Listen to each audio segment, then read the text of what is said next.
cold? It's cold? For Canada it's quite warm. Good evening, Uncle. Good evening, everyone. Let us start the session by bowing 3 times. First bow. Second bow. Ryan. And third bow. Good evening, Uncle. Can you hear me? Sorry? Can you hear me, Uncle? Of course I can hear you. Loud and clearly. It's been a while since the previous session, Uncle, so we're very glad to have you back. Have me back or have you back? What are you doing now? Working, or? Yes, for the most part, Uncle, yes, that's right. Yeah, until you die. In the next life you work again until you die. That's a lot of fun. So I wanted to give you the opportunity before Christmas to ask questions. Christmas, there are some holidays, for most countries, so you can practice a lot, yeah? So ask the questions you want to ask. Thank you, Uncle. So for the participants, if you have any questions, you can raise your virtual hand and I'll call your name so that you can unmute yourself. Would anyone like to start first?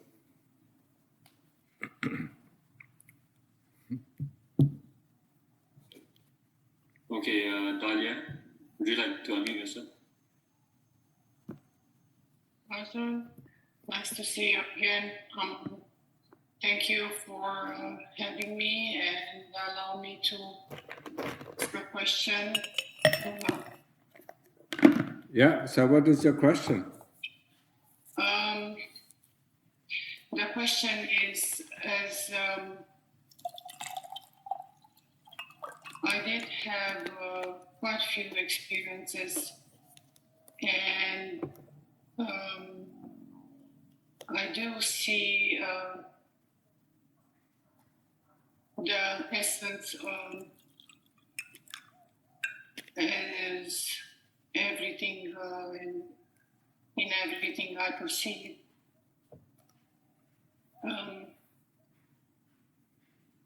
Of course, anger or any differences as any relationship they fall off. I just see everybody as me, but with all that, with humble, I need your help, Ajahn, because I do suffer right now. You do what? I do suffer a lot right now. My oldest son is have weeks to live. He's dying, and my heart is still aching.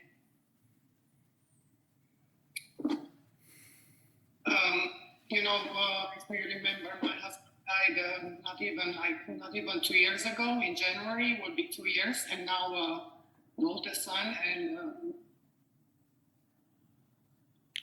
Sorry, I did not understand. The older son, the younger son. And my husband also passed away not even 2 years ago, and now my son, and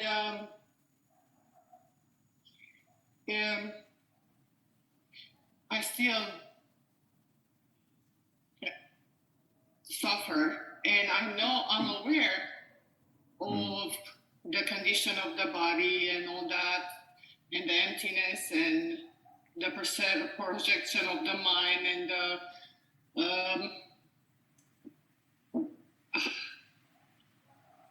that it's just all just a projection, and still I'm suffering, and I don't know why. Well, you suffer because of your attachment. But what is your son dying of? Cancer. Cancer. Where do you live? What country? I live in Las Vegas right now, USA. What? USA. Las Vegas.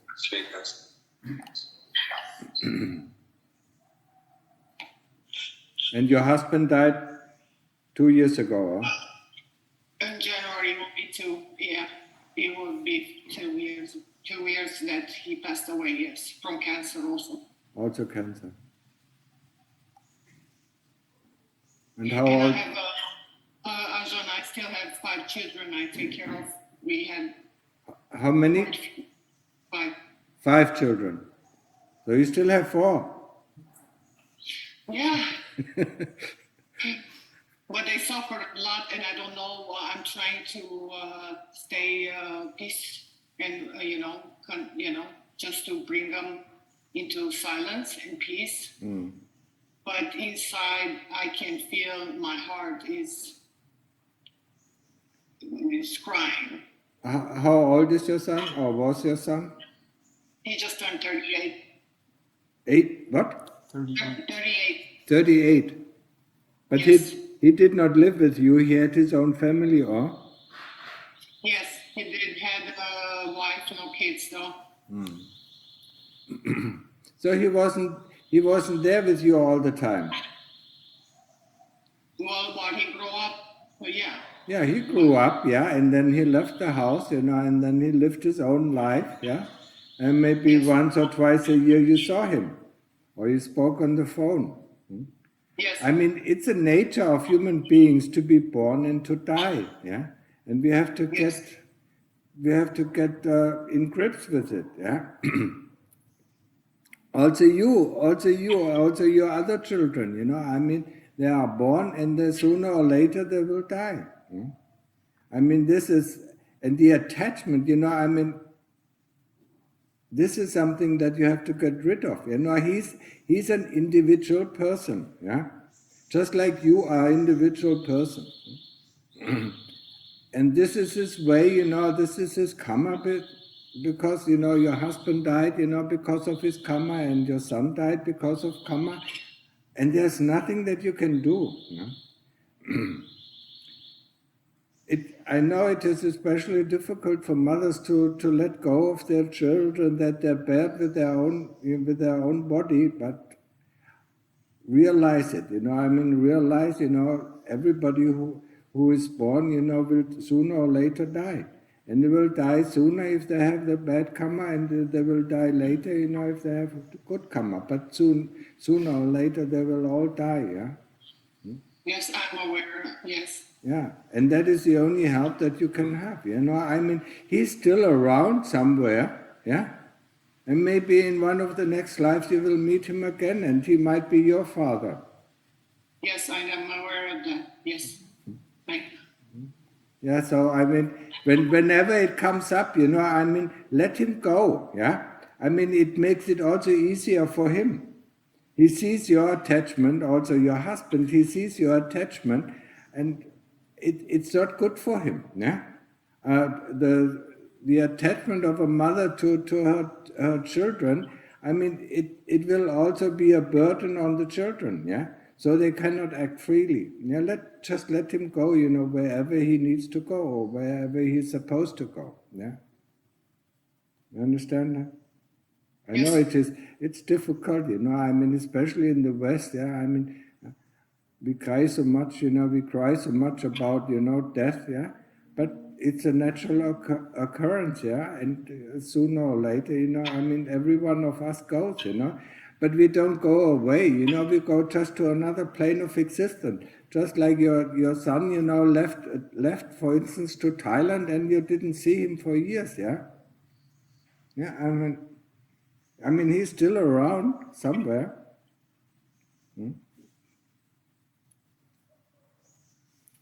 So that is the only thing, whenever it comes up, try to calm your mind and tell yourself, okay, let him go, may he be well, may he be happy, wherever he is, yeah? And then, after a minute, then go back to your Buddha or go back to your meditation object, yeah. And the crying is not, the crying is not helping you, yeah. Actually, what is happening when we cry about somebody else's death, yeah, then we fear our own death. We cry, because we also know that we are going to die and we don't want to die, yeah. So it has some parts of it has to do with your son, but most of parts of it has to do with you, because you are faced with death, yeah. You're faced with a reality that most people in the West don't want to see. The reality of dying, yeah? Well, I suffer from a severe depression, like 20 years. That's what he bring me to meditation, and I had a few suicidal attempts, so I'm not afraid of that. I also work in a hospital, and I see a lot of it. And wasn't discussing. I see all kind of old age, and I was see acceptance as it's part of life. That is part of life, and I can see my suffering. And like you said, it's probably the attachment I have because, I mean, attachment in this kind of sense, be it attachment to a son, be it attachment to a loved one, it's always, I'm sorry if I say that, but I'm straightforward, yeah. What does this person give to me what I don't have? So look, what did your son give to you, yeah, what you don't have? Yeah? Yes. And if you find that out, find it within your heart, yeah, and in the end you will become free of all this attachment, yeah, because everything is within you, yeah. Yes. What are you looking in your son that you don't have, yeah, or in your husband or whatever it is, yeah. Yes, absolutely, and I think I'm aware of it. It's that conditional love. Yeah. The more freer you are of this attachment, the more you can appreciate all the people around you, yeah? Yes. And I don't see like my mother is my mother or you, or I see the relationship completely dissolve as everybody, I just feel this compassion, this love. I don't know. I'm not trying to be here in any shape or form, but it becomes so equally. And I'm like, I have to ask Ajahn, why am I still suffering for my son? That is what you have to find out for yourself, yeah? What kind of thoughts, yeah? What makes you, it's, yeah? What kind of thoughts, what kind of memories, bring that suffering up, yeah? And then you have to change the memories and you have to change the thoughts, yeah? Yes. But I assume, your letting go is mostly done in the brain and not yet in the heart. Yes, exactly. Now I know. Yes, you're right. Let it go in the heart, see, yeah? Then accept it. First of all, accept the pain, yeah? And then see what is behind this pain, what kind of memory, what kind of attachment. And then try to remedy these kind of thoughts or memories, yeah? Yes, okay? That's really good advice. Thank you so much. I appreciate it. So, next question. Yeah, there is a question from the audience. How can you let go from the heart? How do you do such a thing? As I just said it, you feel the pain, yeah? Whatever your attachment is on, is it a loved one or is it, is your mother, father or loved one or child, yeah?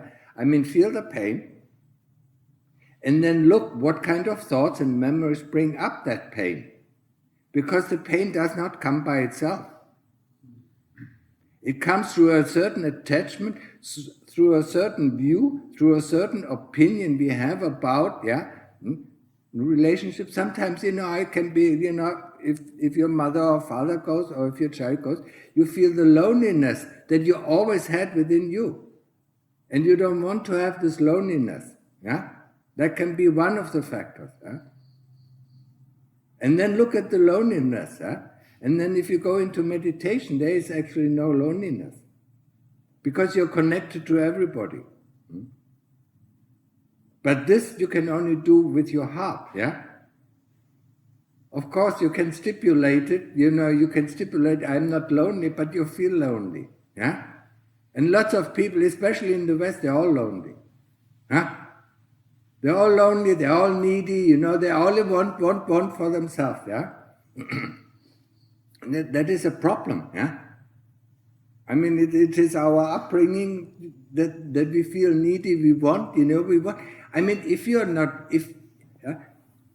let's compare it to food, yeah? If you're hungry, you constantly want to have food, yeah? But if you're full, yeah?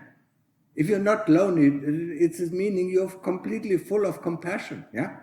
Then you don't need anything, yeah? So you don't feel the loneliness. But because you feel the loneliness or feel the hunger, to be connected to people, yeah? That's what you have to investigate and get rid of these thoughts, yeah?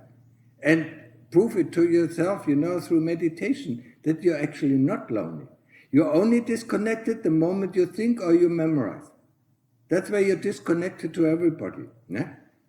You think about somebody, you see somebody, you think about it, you give a label on him, yeah? And then you feel disconnected. Yeah? If you don't, if you just see a person as a person or an animal as an animal, you don't feel this disconnect. But the moment you have thoughts about it, there is a disconnect. Because there's I and he, or I and she. Yeah? You understand that? So if you leave out all thoughts, if you could live in a way, where you don't have any thoughts and don't have any memories, I mean, how can you not be connected all the time? And you see what is going on.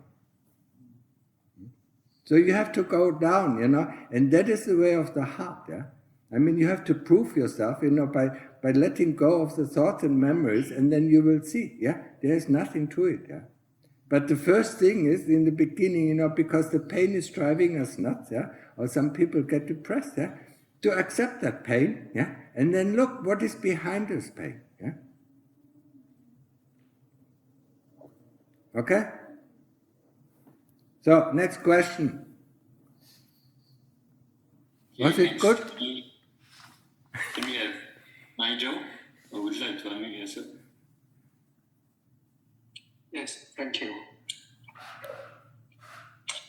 Yes, Ajahn, this is the first time for me to see you, and I'm happy. Yeah, and I'm like this time I'm finding you because I have been haunted by a spirit for 2 years, and I have been feeling heavy or moving objects on my chest, and it stops me from my study for 1 year, and because it weakens my mind, my chitta. And sometimes I also feel it very hard to focus on the meditation object. Like I chant Buddha in our heart, but it fails. Like very easily I become sleepy and torpor. Yeah. And so I've tried many methods, seeing many ajahns, but like I've been doing merits, like doing dana to the sangha and transferring merit to it, and also bowing to it to ask for his forgiveness. But it doesn't work. So I'm told by someone with divine eye that he doesn't accept anything. He just wants to take revenge. So I beg Ajahn for your advice or being a mediator. Did you talk to him? Or I cannot communicate with him. But I have been. Yeah, I mean, what is it? Does he possess you?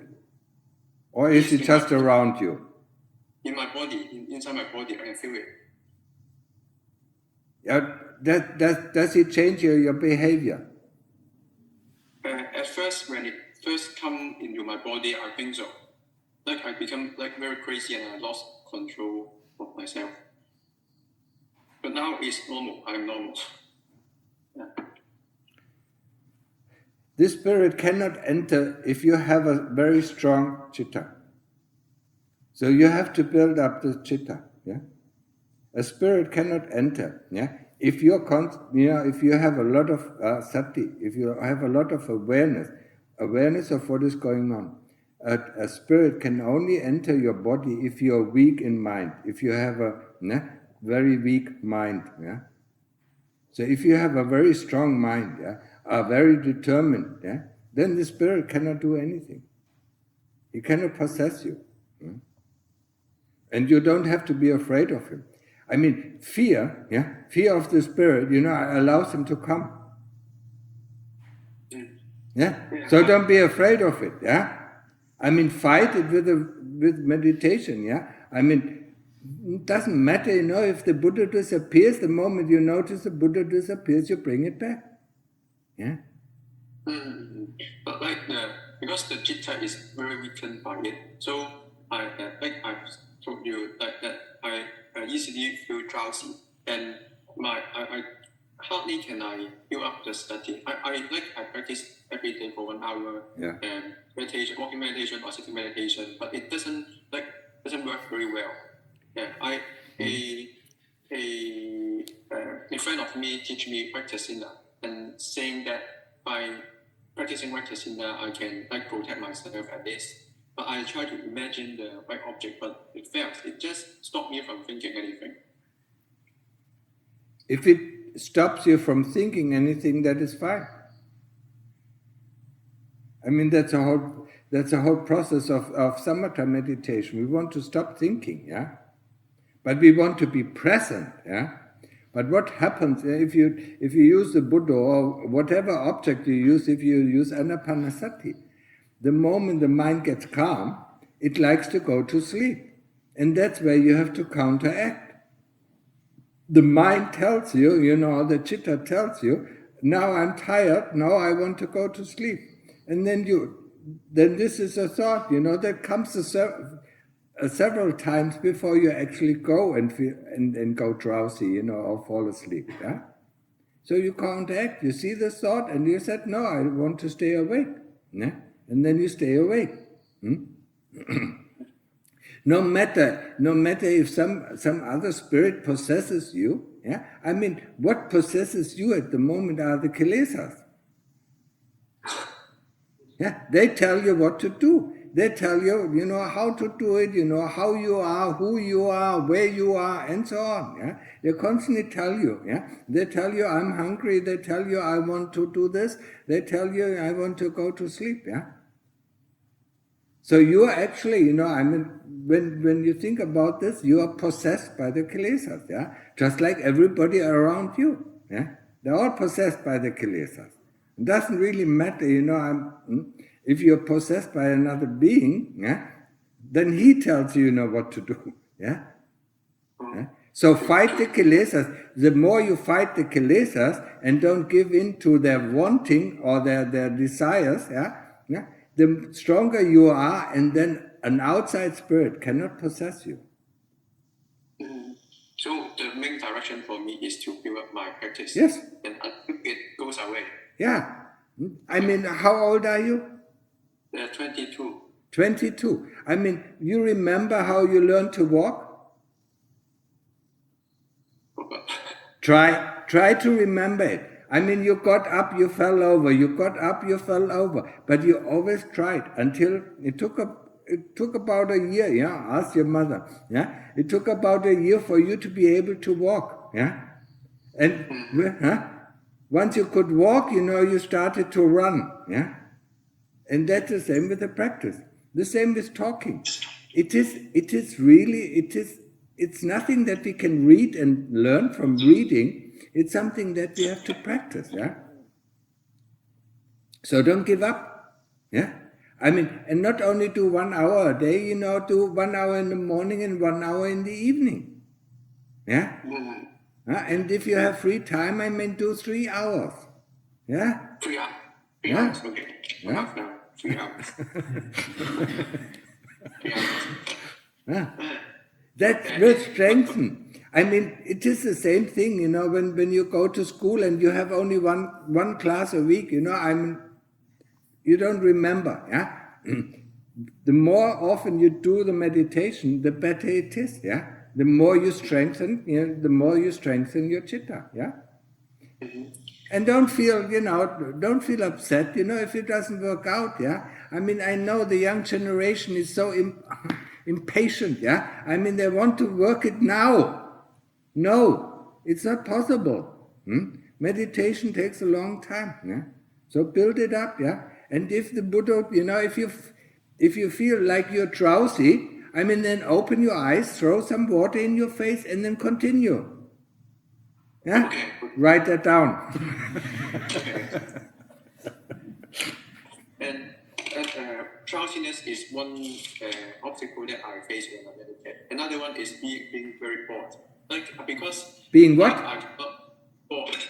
Oh, bored. Yeah, that is, it's so typical. Every person, you know, who starts meditation has the same problems. Yeah? So you're not alone. Yeah? Yeah, how to... So we have to overcome. Yeah? What is boredom is a lack of interest. So you should be more interested in the Buddha, or you should be more interested in the breath. How is the breath, or how is the Buddha at the moment? Is the Buddha, do you take Buddha or do you take Anapanasati? Usually I'm walking meditation and aware of my own body. No, you have to have a fixed object. Yeah? I mean, your concentration, if you concentrate on the breath, your point of concentration should be around the nose. Yeah? Yeah? And the whole body, you know, then it shifts, yeah? It shifts too easily. Or when you're with the Buddha, then you concentrate on the Buddha, yeah? And the moment, you know, the concentration goes, or the Buddha goes away, then you bring it back to the Buddha, yeah? Okay. We always have to have an anchor. If you don't have an anchor, yeah, you're from Singapore, yeah. I mean, if you go to, you know, if you go on a ship, yeah, and it floats in the water, I mean, it can float in every direction if it doesn't have an anchor. Yeah. Okay. So our mind has to have an anchor, a point of where it can, you know, always rely on, yeah. And that is the point where we always put our attention back onto that point, yeah. Be it the Buddha or be it around the nose, yeah? Okay? So I have to train with Buddha, like now I choose Buddha as my anchor point. Yeah. So I have to practice until I get into jhana, right? To overcome... Forget about the jhanas. Samadhi is enough. Don't. I mean jhanas, yeah? I mean everybody wants a jhana. Now, samadhi is enough. To get calm until there is no more thoughts and there are no more memories coming up. Yeah, when you observe the Buddha, observe if it is fast, if it is slow, if it is continuous. Yeah, and observe, you know, if it is at the beginning, or if the Buddha is at the beginning, or is it at the end. Yeah, when it is the end, observe, you know, I mean the pause, you know, and then observe, you know, and then the next Buddha. Be interested in it. Yeah, I mean. Look, you know, what kind of hobby you have, yeah? Most of the people nowadays don't have any hobbies anymore. They just play around with their smartphones, yeah? This is the worst training, yeah? I mean, if you have a smartphone, use it, you know, as little as possible. Don't just scroll through, you know? I mean, this takes away, you know, your ability to concentrate. Yeah, true. Yeah.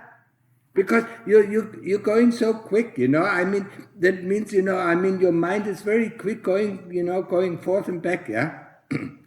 And meditation is just the opposite. It's staying at the same point, yeah. So use your smartphone as little as possible, yeah. Just if it is important, then use it, yeah. That also helps your concentration to grow. Yeah?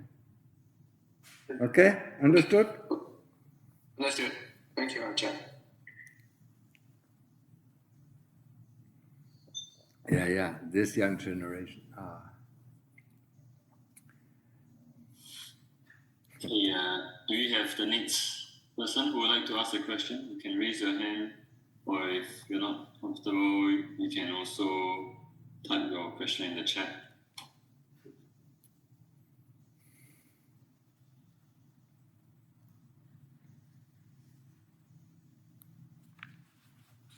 Yeah?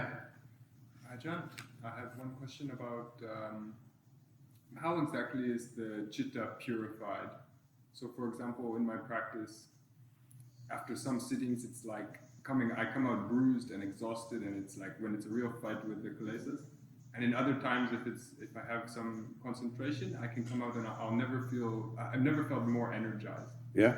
And I'm curious, like, what's actually happening that's neutralizing the karma or purifying the chitta or... No, there's nothing that neutralizes the karma. You cannot neutralize karma.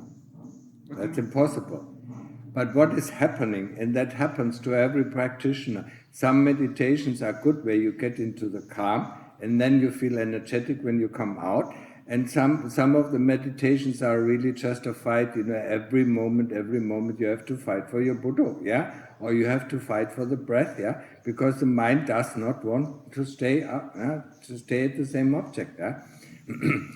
The mind or the chitta is just like a little child, it wants to play, but sometimes when it is tired, it doesn't play, so that's where you get the energy, yeah? You're like a father, looking after the little child, yeah? And it constantly bothers you, if you have brothers and sisters, you know it, or if you have nieces and nephews, you know it, how bothersome they can be, yeah? But sometimes, when they find some other interest, then they leave you alone, yeah? And then once they leave you alone, yeah, the kilesas leave you alone, then you come out and you feel completely energized. But it's, yeah, there will be times, where we have to fight, yeah. Lungta Mahabua, sometimes when he wanted to get into deep samadhi, he was sitting for 11 hours before he could get there. So he was fighting for 11 hours, yeah. And only then, after 11 hours, he could go in there and then came out completely rested, yeah. But we give up after 20 minutes, today it's not working, yeah. No, well, tomorrow it won't be working either, yeah. So you understand, yeah? So it's natural. To purify is done through investigation, yeah. Investigation, the main topic of our investigation is the body, yeah. That's how we purify the chitta, by cutting off the kilesas, the attachment, yeah, to this body, or to feeling, or to memory, or to thoughts, yeah. We are so attached to our thoughts, we can't stop thinking, yeah. How often, did you ever ask yourself how often you had the same thought? And what does it bring you? Yeah? I call it sometimes mental masturbation, yeah? We want to over and over and over, all memories, bringing up the memories over and over and over again, yeah? For what? What is the purpose of it, yeah? To distract ourselves. So to purify the chitta, there is only one way, investigation, yeah? Investigation of the 5 khandhas, and we start with the first khandha, the rupa, yeah? The body. And that will take us a long time, yeah? But over the time, the more we cut down and the more we investigate the asubha, the loathsomeness of the body, the freer we get, the less our attachment to food or the body or bodily needs, yeah, the less the fear, of sickness and other things become, yeah. That is how you purify the chitta, yeah. Okay, understood? Okay, next question. Yeah, now you're ready. What is that? I have a question about staying with the meditation object. When I'm feeling drowsiness, would it be better to keep fighting, or is it okay to change postures while still staying with the meditation object? No. Keep fighting if you can fight. Yeah, mm-hmm. Yeah. Drowsiness or boredom, just like the other person said. It's just obstacles. Yeah. Mm-hmm. If you can fight it, but if you fall for it, then open your eyes, and wake yourself up and then start again. Yeah? I mean, you remember I said, we constantly start again. Yeah? Don't worry, some people want to fight through, yeah, but that sometimes it's not good, yeah. Sometimes it's good to fight through, sometimes it's not good, yeah. We don't want to lose, yeah. Sometimes if we see we don't want to lose that kind of, that kind of calm or that kind of happiness that comes, yeah, then it is better to stop, and do it again, yeah. Instead of, attaching to a false sense of feeling, yeah, that is turned only into a memory now, yeah, yeah. And then we attach to this memory, and then fighting is useless, yeah. Then start again. Okay, let's do it again, yeah. Okay, here's the nose, here's the breath, or here's the Buddha, yeah.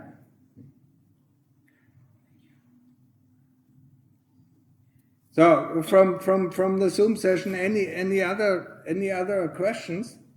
Yes, John, would you like to unmute yourself? Hello, Bante. So good to see you again this month. My question is about contemplating the body using the 4 elements. Yeah. Do you have suggestions how to investigate using the 4 elements? I mean, that is difficult. I mean, you need extremely sati, for using the 4 elements. Huh? I mean, you have to see. Yeah. I mean, you take an organ, yeah, or you take the skin, or you take the hair, or whatever. Yeah. You take this object, you have it in your mind, yeah, and as clear as possible, and then you let it dissolve into the 4 elements. It's a water element, it's a fire element, it's the air element, yeah? Water, air, earth element, yeah? It's very difficult. Most people, only people, who can really work with the 4 elements are people who are extremely good at sati. Who have extremely sati, yeah? I mean, most of the people, who do it, are people who can do the jhanas, yeah? Then it is very easy for them to dissolve that into the 4 elements. What we do is do the hard work, yeah? I mean, cutting, yeah? Then, yeah, taking it off and looking at it, yeah? And that brings the disgust up, yeah? And that's what we want, yeah? We want to see, where the disgust is coming from, yeah? It's coming from something that we don't want to see, yeah? All our life we were running away from the things that we didn't want to see or that we didn't want to know. Yeah? A lot of people don't want to know a lot of things that are discomforting their heart. Yeah? But now we want to know. Yeah? Now we want to see. Yeah? So, I mean, peel, stand in front of a mirror and then take a razor sharp blade, and then pull your skin off, yeah? And look what is behind that skin. Yeah? That's a body contemplation, yeah? However, if you are very good... Huh? Better to stay with the subha than go for the subtle. Yes. Sooner or later, once you do the asubha for years and years and years on end, it will automatically dissolve. Then you will see, once you compare, for instance, the liver with the kidneys, you will be able to, then it dissolves by itself, but only through our practice of asubha practice. Yeah. But a lot of people don't. You talk about young people. Yeah. You say the young people aren't patient, but I'm an old person and I'm impatient. Yes, that also happens. Yeah. When I went, as a working person, to the supermarket, yeah, I mean, the old people who were retired were the most impatient people. They wanted to go first, yeah.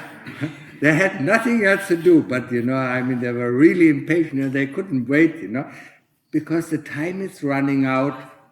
They always feel the time is running out, yeah.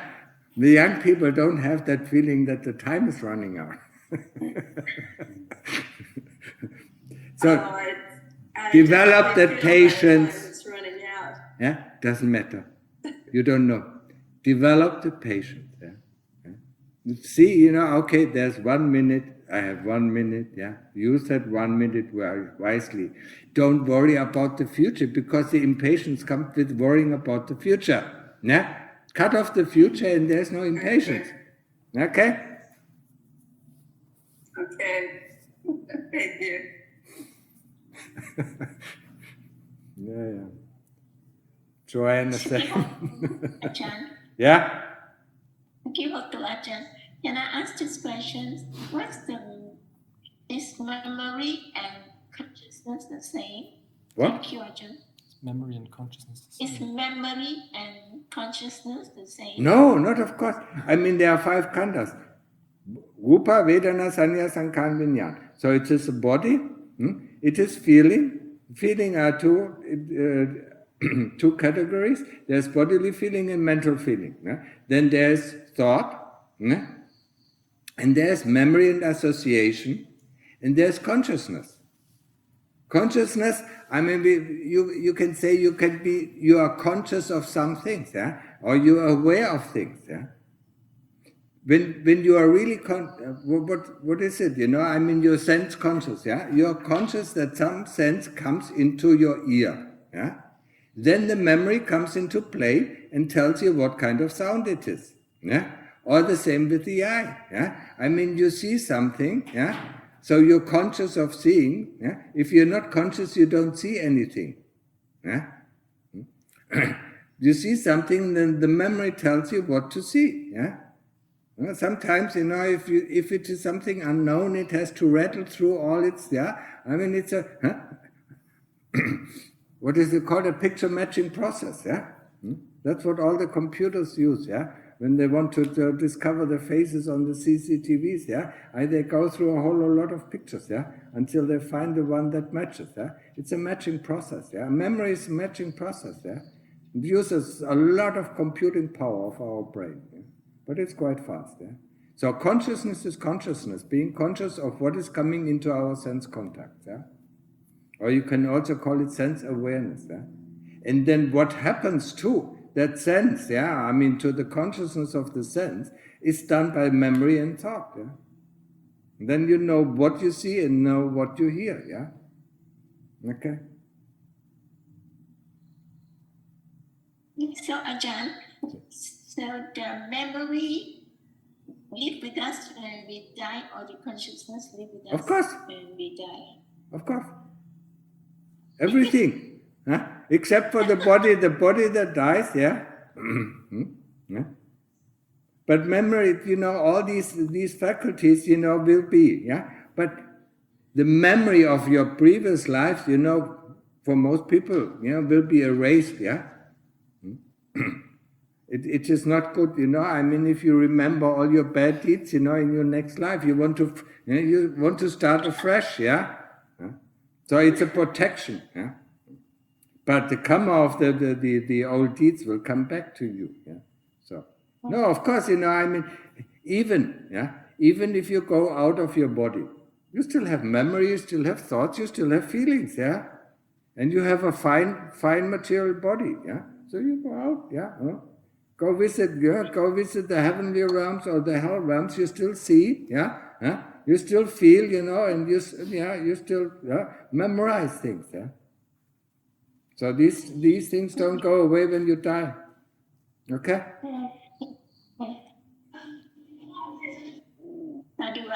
Ajahn. Would be nice if everything disappears. What is? My question is around sila, keeping sila. Yeah? I've heard in your YouTube videos many times that keeping sila is quite difficult. But the only time that I've had some difficulty keeping sila is around harsh speech, where I might tell my brother off or something like that. But I want to know, in what way is it hard? I mean, either I'm looking at it in too gross a manner, and there are subtle sort of things that I'm not looking at. The subtleness is the difficult thing to see. I mean, if you're not aware, if you don't have sati, you don't see. That's why I said, Sila, Samadhi, Panya, yeah, are 3 columns where we build our house of liberation on it, yeah. If Sila is not strong enough, yeah, if Sati is not strong enough, we are not aware of what we are doing wrong. Just look around in your community where you live, people are not aware that they do something wrong. Yeah? So if you don't have this awareness, if you don't have the sati, you don't know. Yeah? And the better your sati is, yeah, the more you're aware of your little things that you do wrong. Yeah? That is why it is hard. Yeah? Why do people drink alcohol or take drugs? They don't want to know. Yeah? So they don't want to know what they're doing wrong. Yeah? Or they want to forget something what they did wrong. Yeah? That's why they drink. Yeah? Drink to oblivion. Yeah? Because they don't want to remember these things. Yeah? One of the basic factors, of our human society is not wanting to know really. Yeah? We only want to see, we want to grasp all these soap bubbles. Oh, they are so beautiful. The soap bubbles, they're gone. But we don't want to know. Yeah, we don't want to know that these soap bubbles, the moment we grasp them, they are gone. Yeah, because once you grasp one soap bubble, then you don't run after. If you're aware of it, if you want to know. Yeah, and that's the same thing with sila. Yeah. I'm sure that, when your sati grows better, then you see much more than harsh speech, yeah? Little things, you took off, you just grabbed, while you were walking in the market, you grabbed a little apple or whatever, or berry, and you put it in your mouth and you were not aware of it. That's breaking the sila, yeah? Or you went into your neighbor's garden, and plucked some apples or whatever it is, yeah? Huh? No? You didn't do that? Yes. Or took some food, you went to a friend's home, and you were thirsty, you went to the fridge, and took a Coke or whatever. Yeah? It's all, yeah. See? Yeah, because the more we have our sati, and our awareness, and the more our memory comes back, we see everything that we did wrong. Yeah? That's the beauty of it, and that's also, it's quite hard on us. Yeah. So with stealing, it's anything that's not given. Yeah. Okay. Including. Because things have an owner. If they don't have an owner, of course you can take it. If you go to the forest that belongs, to the community, and you see a berry, then you can take it, yeah. But if it is a garden and you take it, or if it's your friend's house, yeah, and he didn't say, okay, feel at home, yeah, take whatever you want, yeah. Most don't say that. Huh? And you take something, and you think, oh, he's my friend, I can take it, yeah. Or if your mother said, this is for the evening, and you take it in the afternoon, yeah, because you're lusting for it, it's also going against the precept. Okay? So, what is the next? Where's the next question? I don't want to sit too long here, yeah? Get up, get your questions, yeah? Does anyone on Zoom have any further questions? Yeah, we forget it and put it the next time. Too many questions. We always forget it. And we always what? Yeah, we have a... Sajjan, yes, would you like to ask a question, Sajjan? Yes, can you hear me, Ryan? Yes, I can. Tanajan, I'm just following up on one of the questions that as you said again and again, that getting the human birth is not guaranteed. Yeah. And keeping the sila, these things, it helps in the way. But my question is that even when you are born as a human being, how do I guarantee, if that is possible, to determine or to wish that I am drawn to the teaching of the Lord Buddha? That's my question. This is determination. What is it in Thai? It is adhitan. I don't know what is it. in Pali as well, adhitthana. Yeah, adhitthana, what is the determination. English word for it? Resolution or determination. Yeah, I mean some sort of determination, resolution, yeah, that you want to find the way out, yeah. But then you have to follow on your resolution, yeah.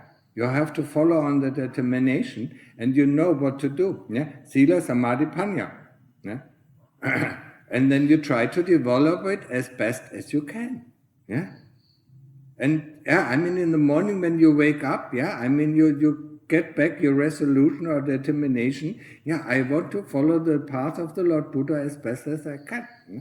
The only guarantee that people have, to be born as a human being is to reach the state of Sotapanna, stream entry. Yeah, then they can be sure that they are born as human beings. If they have not reached the state of Sotapanna, yeah, I mean, they can be thrown everywhere, within the 31 realms, yeah? Unless, people have really exceptionally good sila. There are people, have extremely good sila, yeah? So, I mean, they are very unlikely to go down into the lower realms, yeah? Or if they go down to the lower realms, then it's only for a very short time, yeah? Okay? Okay, yeah, thank you. Every morning, yeah? Every morning, you wake up, the first thought is, yeah, I want to follow the path of the Lord Buddha. And that is Sila, Samadhi, and Panya. Yeah? Okay? Thank you. Next, I think we have Carlos. Would you like to unmute yourself? How is he doing? Carlos was you are from Washington, huh? Yes, sir. Yeah, okay. Greetings, Bhante. Wishing you health and bliss. He's growing a beard. You're growing a beard, huh? Oh, mustache. Yes. Mustache. Yes, sir. Bhante, I wanted to ask you, I've been hearing from other agents some points of view about meditation, like samatha meditation with kamatana, with an object of concentration. Yeah. And so some agents have the idea that is kind of like dodging like, for example, let's say you feel sad or you feel suffering, and then you would use the object of meditation, like pushing away your suffering, and you're not really working on it. And that sounds. I just wanted to reconcile those two things. If you could help me with that, that would be great. Thank you, Angel. Yes, very simple. All our life, when we saw a heap of shit, we looked away. Is that suppressing the shit? No. The shit is, I mean, if you walk on the street, yeah, and see, a dog shit, or whatever, and when you're rural, see cow shit or whatever, yeah, you look away, don't you? You don't look at it and say, oh, what is this? This is shit. How does it smell? It smells like this, How does it feel? It feels like this. How does it taste? It tastes like this. Oh, it is shit, yeah? No, you look away, don't you? When you see it. Yes, I used to do that. Yeah. Well, to look and feel, or to look away? No, just look. No, I haven't gotten to the point of tasting, but yeah, now I just look and smell. That is good, yeah. But what the point is, yeah, it's not suppressing. If you look the other way, and we do that in very, mostly automatic, we are so much trained to do that, yeah. We look away. That doesn't mean that we are suppressing something. Suppressing something is not wanting to know and consciously pushing something down. Yeah? I don't want to feel it. But if we just can put our attention, yeah, when we feel sadness or some feeling is coming up, or memory is coming up, or thought is coming up, if we can put our attention back to the Buddha or back to the breath, then it is not suppressing. If we tell ourselves, I don't want to have this kind of feeling, then it is suppressing. You understand? It's not good, it's not good for your samatha. It's not good for your samatha meditation. Yeah? To constantly go to these feelings and memories that come up, you will never get calm. Yeah? When we get calm, once we get calm, yeah? and we can concentrate on our object, be it the breath or be it the Buddha, and we get calm, and there's no memories and no more feelings coming up. Yeah? And then we come out of samatha, and then some feeling is coming up, then we can investigate it. Yeah? Then we can look what kind of thought, what kind of memory brought up that feeling. We accept the feeling. For instance, we learn it with when we sit for 2 hours, 3 hours. Yeah, there's dukkha vedana, there's some pain in the knees, and there's some pain. Yeah, so we learn how to investigate pain. Yeah, the first thing of investigating pain, we have to accept it. Just like when you see the shit, you smelled it. Yeah, and now we feel the pain. Feel it through the whole body. Yeah, feel what is pain. What does it feel like? Yeah. And once you can feel it, you accept it, then you can start to investigate it. Okay, you understand that? I don't agree with the other Ajahn. We should do either samatha or vipassana, yeah? Not mix it up, yeah? So when we do samatha, when we say, I'm sitting for 2 hours and stay with the Buddha or stay with the breath, yeah? Or with both, yeah? Then we should do it, yeah? And the only exclusion is that what my master told me. Yeah, the only exclusion is when there is too much pain. Then we can start to investigate pain. Nothing else. Yeah. When the pain is the body is the pain, then we can investigate pain. When we can't concentrate on the Buddha or on the breath anymore, then we are allowed to investigate pain. Otherwise, everything becomes it becomes mushy. You don't know what is what. You don't know what is samatha, you don't know what is investigation, because you mix it all up, yeah? Understood? Yes, Master, thank you. If you allow me, I have another just a quick tip, if you could provide for me. When lots of times when I'm meditating or just going about my normal life, I've been in my mind, there are songs playing all the time. Some what? And some pain. Songs, like music. Songs. Songs all the time. And I don't listen to music intentionally for years already, like, let's say 5 years. Yeah. I used to listen to music all the time before for years, but then, when I found Buddhism and I started to go like seriously into it, I just gave up all my music and I don't listen to music on my own intention. Yeah. But working, you go to a place or you go to a market where there are songs, and then they get stuck there like forever, and they play all the time, and it's very annoying. And sometimes I will just bear with them. Okay, they will go away, and sometimes they don't. No, because part of your chitta, part of your mind is still interested in these songs. So, it's like looking, you have 2 eyes. With one eye, you're looking on the Buddha, and the other eye still looks at the song. Yeah. So take the other eye that looks at the song also to look at the Buddha. Yeah. So there is some interest in these songs, and that's what the kilesas use to bring you, to distract you from your meditation object. It also means that at the moment of meditation, your interest in your meditation object is not strong enough, so it can be diverted very easily. And it doesn't matter, now it is songs, yeah, and sooner or later it will be pictures, or it will be memories, anything, yeah. So it is just a distraction. No, it is a distraction. When you hear the song says, this is a distraction, let's be really, really detailed about the breath or about the Buddha that I have. Yeah? And then you will see, it fades out. It's a lack of interest. Understand that, it's a lack of interest. Yeah? Your interest is divided by two things, yeah? Your meditation object, and whatever the kilesas bring up. If you get... But... What? Sorry, Bante. I wanted to say that most of the time, what happens now are songs that I didn't like before, or I didn't have any interest on it, and I don't enjoy that. It's actually...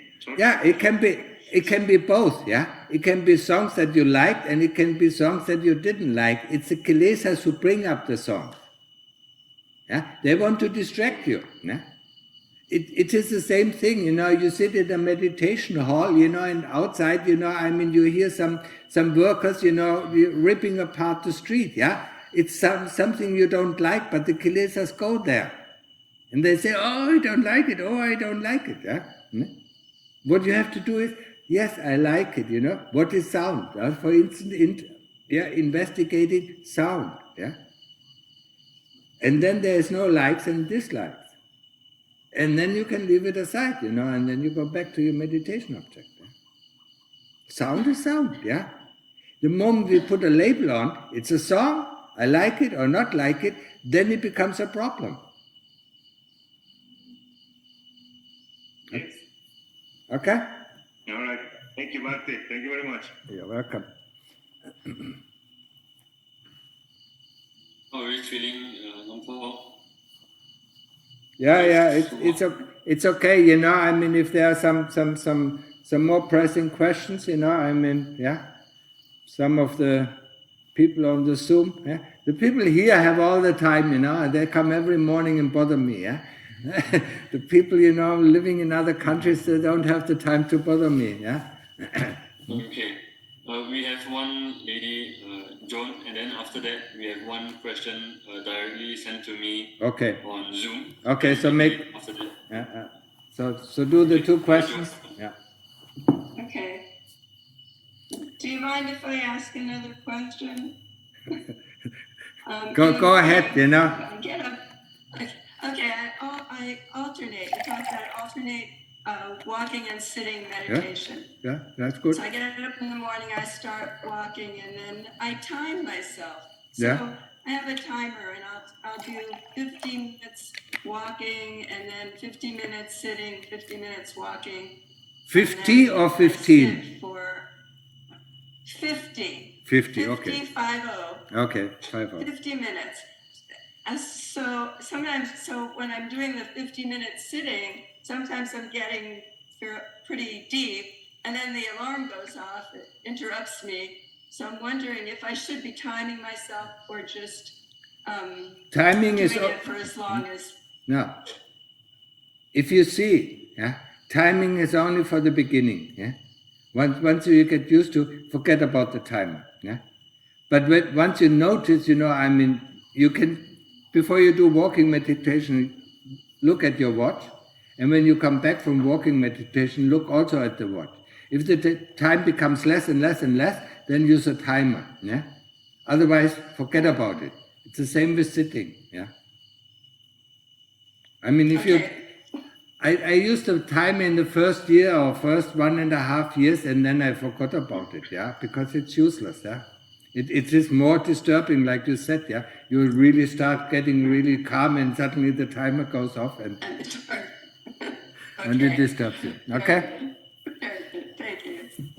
So Ryan, what is the question via chat?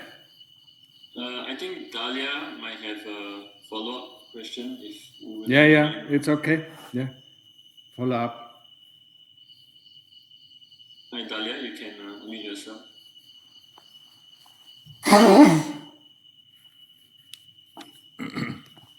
Thank you, Ajahn.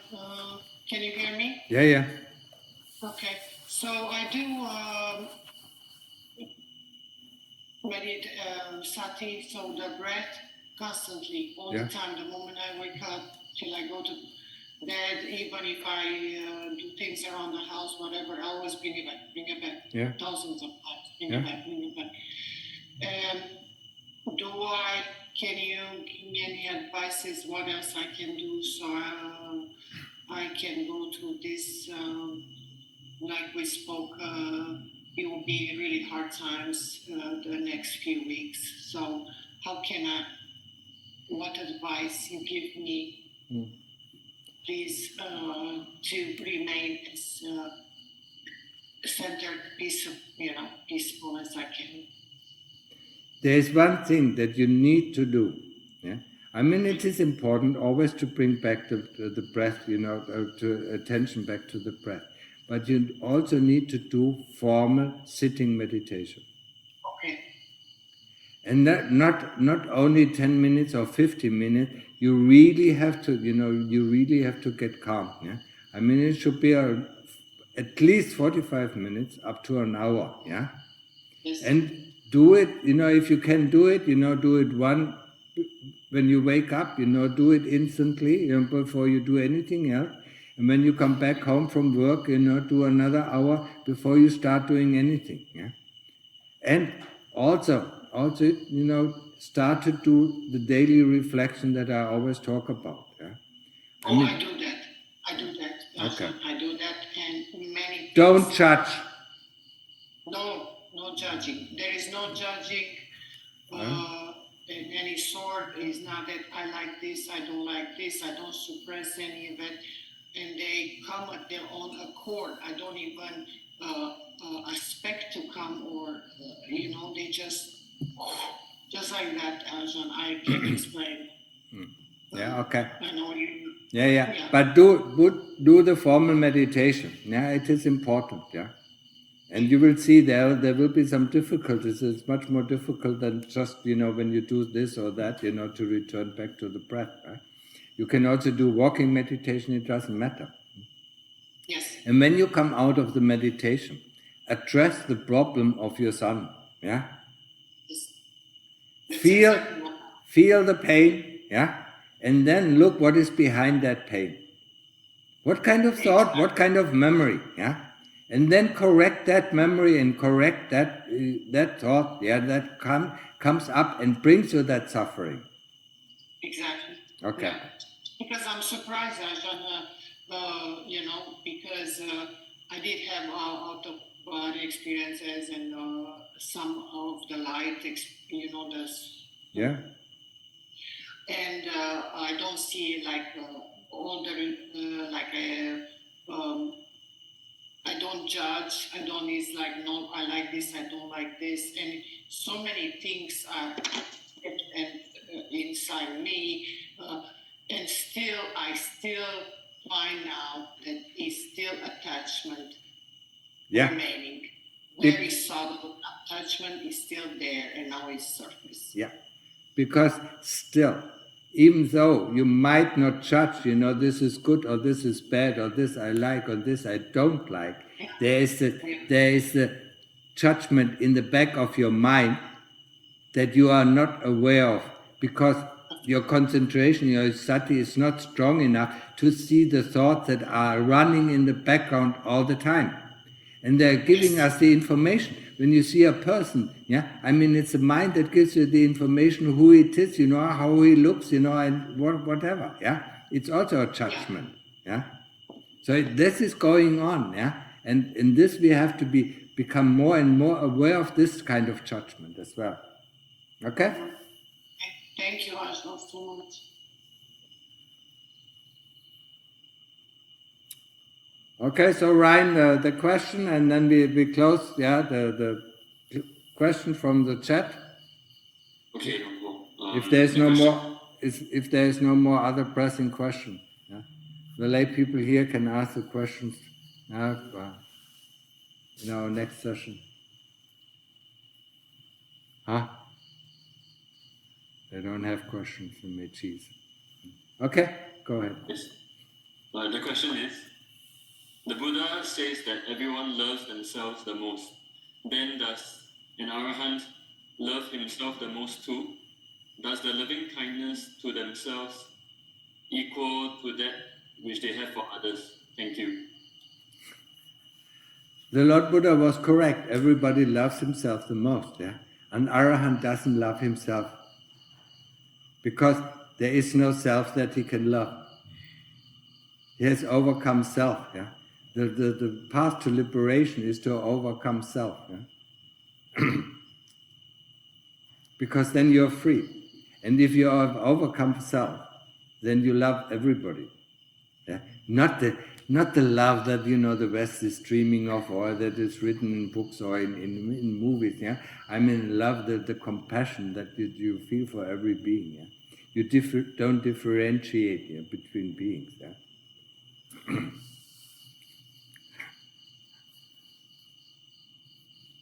Thank you, Long Po.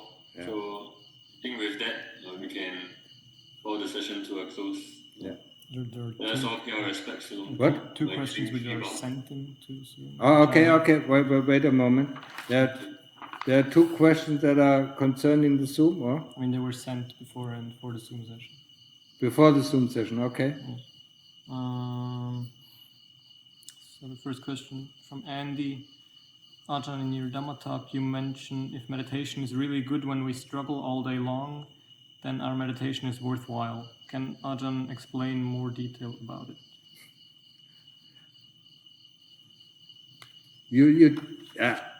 When you have to struggle, when you have to fight, is that where you have to learn, when you learn, and that's why I said your meditation is good. Yeah? If you sit there, and for 10 hours are in the jhanas or in samadhi, you don't learn a thing. But if you have to struggle, if you have to tackle the cleverness of the kilesas, how can I overcome, how can I overcome boredom? How can I put more interest? That is how you struggle. Yeah? And you struggle for 10 hours and you learn, and each time you learn something, I mean, the kilesas, you weaken the power of the kilesas to distract you. Yeah? That's why it is much more worthwhile to fight the whole day than just to sit, for 10 hours, in a bliss. You don't learn a thing. Yeah? You just feel good. Yeah?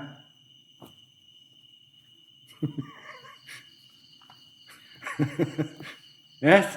Huh? That's why we do walking meditation. Yeah? Michi. We don't like to do it. Yeah? So next question. The second question that was sent in, what does Tanajan think about homosexuality? In Christianity, it is considered a sin leading to hell. If I want to develop spirituality and practice meditation, should I better off to renounce any homosexual activity?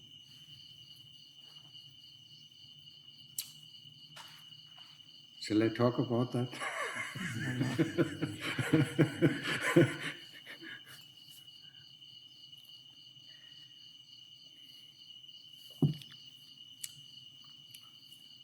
Our birth and death, yeah, we have sometimes being a woman and sometimes being a man. Yeah?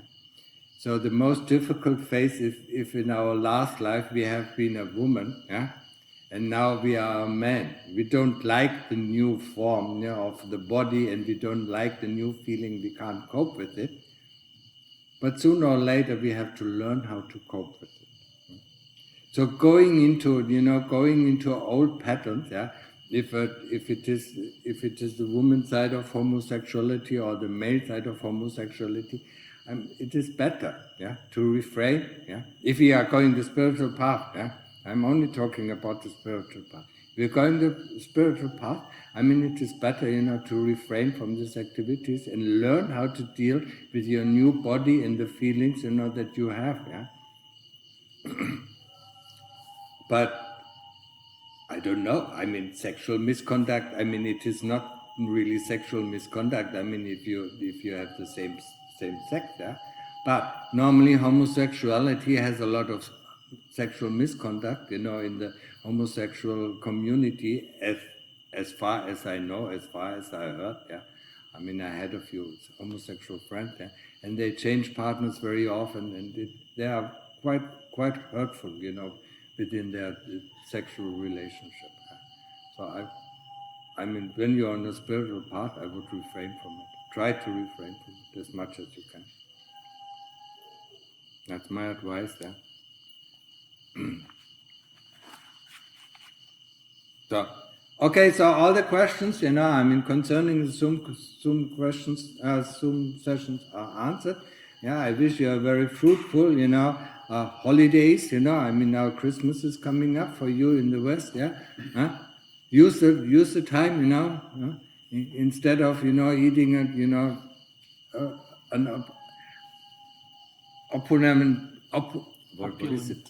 opulent meal. then try to make an opulent meditation session. Yeah. So you use the time wisely. Yeah. I mean, to develop your sati. Yeah. And normally, especially in the West, in Europe and US, I mean, it's quite cold.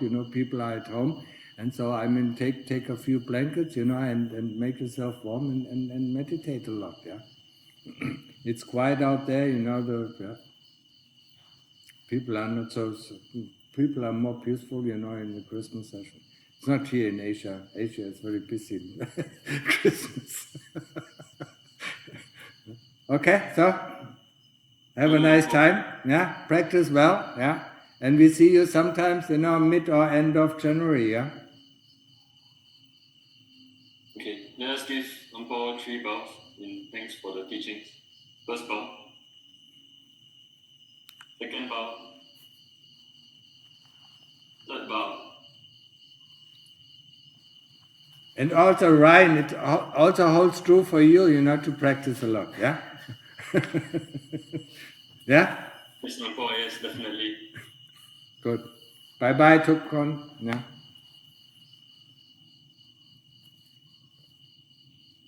We will have a meeting sometimes next week, so you can ask all your questions that you have. Yeah.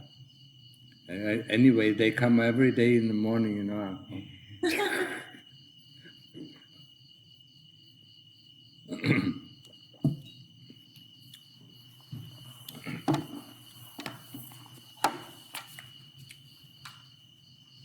Okay, now fighting.